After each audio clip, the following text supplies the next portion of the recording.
Hello, darlings. What you're about to see is me breaking down that big, gorgeous maitake I found the other day. And then at the end of the video, look forward to me cooking it for you and trying it live on camera. And just a reminder, we're having a gorgeous mushroom dinner at Hiram's Farm in Waxhaw this coming Wednesday. Tickets are available on the Nourish website. We will be eating maitake mushrooms.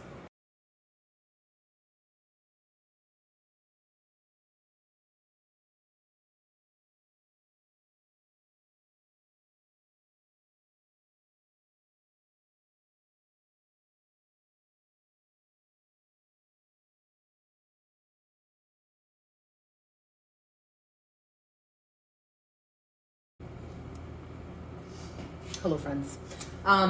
It is I, your friend Chef Julia, here with the broken down maitake. So this was the big 10-pound crazy mushroom I found in the woods on my day off that we'll be featuring little bits and pieces of at the upcoming mushroom dinner at Urban Gourmet Farms this Wednesday.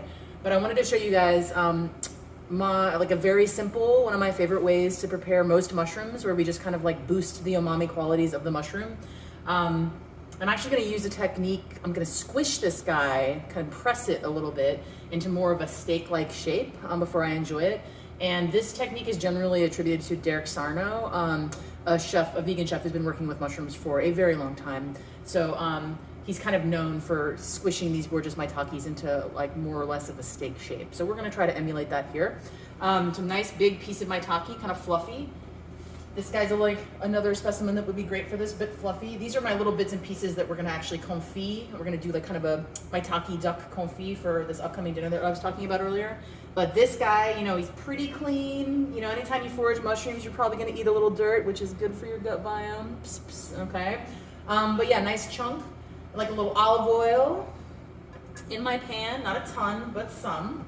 Off camera here, I have my big tub of nutritional yeast. I've got a little minced garlic right here that I'm gonna add, and then black pepper.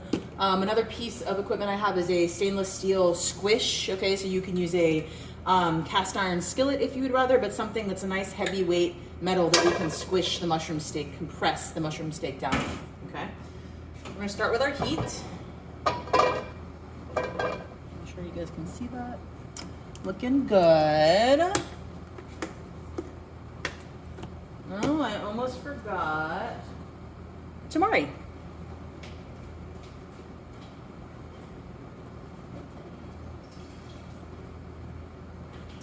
That most magical of umami building sauces, right? So this is gluten-free soy sauce. We get big sort of bulk tubs of it here at Nourish. So I've just taken about a tablespoon and a half right here off camera. So I'm gonna heat my oil. I wanna see it shimmer. Cast iron's an even better pan to use for this technique. It doesn't stick as much, but we'll do all right here. So I feel like my oil is getting there. I'll add my mushroom to the pan. You can hear it start to sizzle. I might toss to coat this bad boy.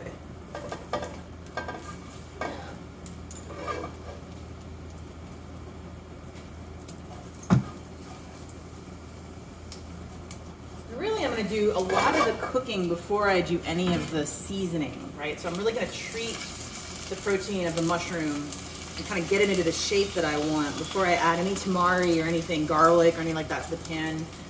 Basically because I don't want any of that stuff to burn. I want it to taste really nice. And if I threw the garlic in there now, I feel like it would get real dark before we were done with it, and not all that pleasant. So you guys can see I'm using my stainless steel stock pot to kind of compress this maitake.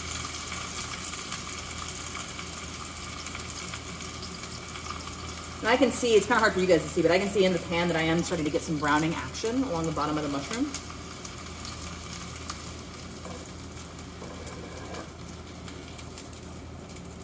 I might give that a flip and see how he's doing. Yeah, starting to get brown a little bit there. We'll keep going, huh?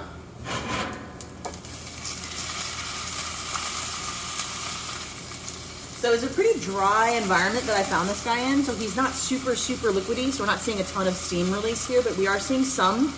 Typically cultivated maitakes are a lot moister, are carrying a lot more water than maitakes you'll find in the wild. Yeah, I can see some steam bubbles. I can smell that steamy mushroom smell.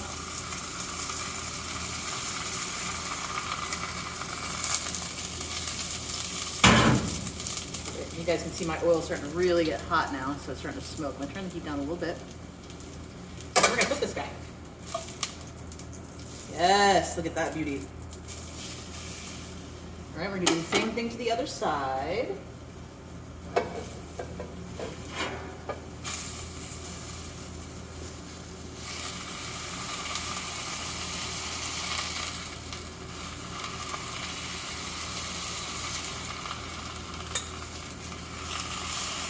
It is pretty warm to the hand.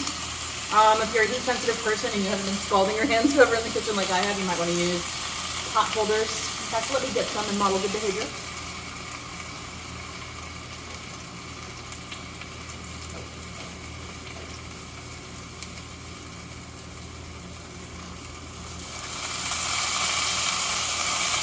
There you go. You can really start to hear and sizzle now, right? Releasing some of its juices, which are immediately kind of becoming a pan sauce and evaporating.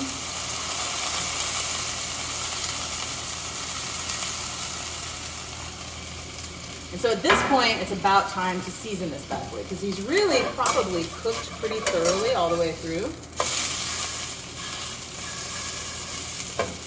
You can kind of check that by playing with this pliancy with your spatula or with a fork.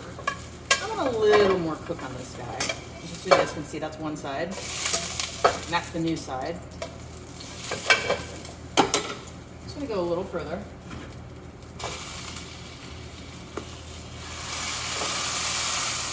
And he is spitting some steam out a little bit, so just be careful. You do this at home, be cautious.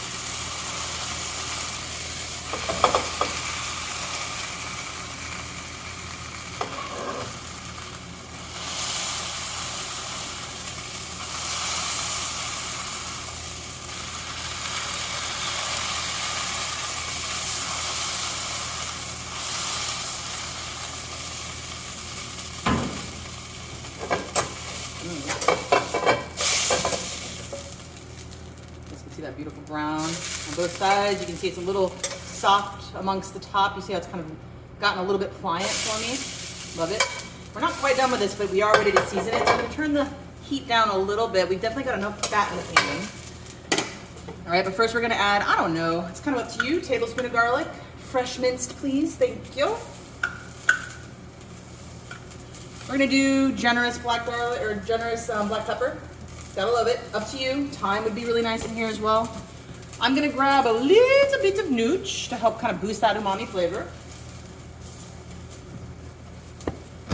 Okay, and then I'm kind of gonna deglaze with my tamari, so watch out, it's gonna get a little loud. You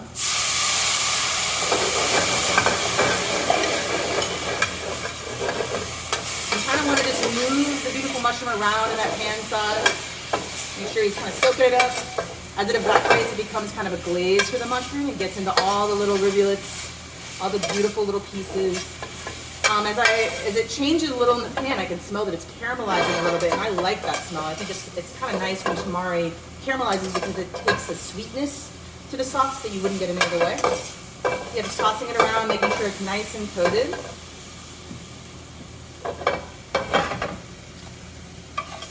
Plating it. And serve. I cannot wait to eat this. I'll be right back with you.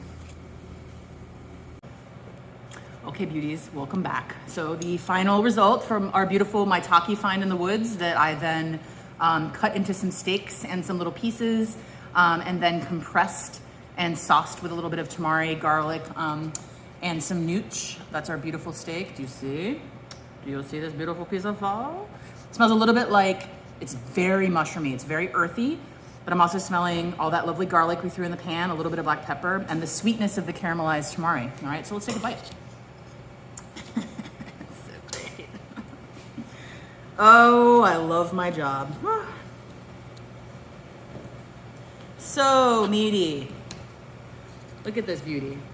You see? Look at these layers of protein. Look at all the sauce that got kind of eaten up by those little florets of mushroom. Still steamy.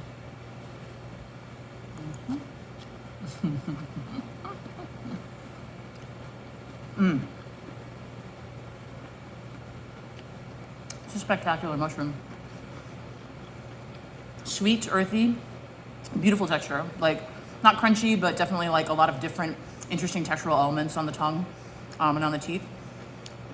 Deeply satisfying. A choice edible mushroom.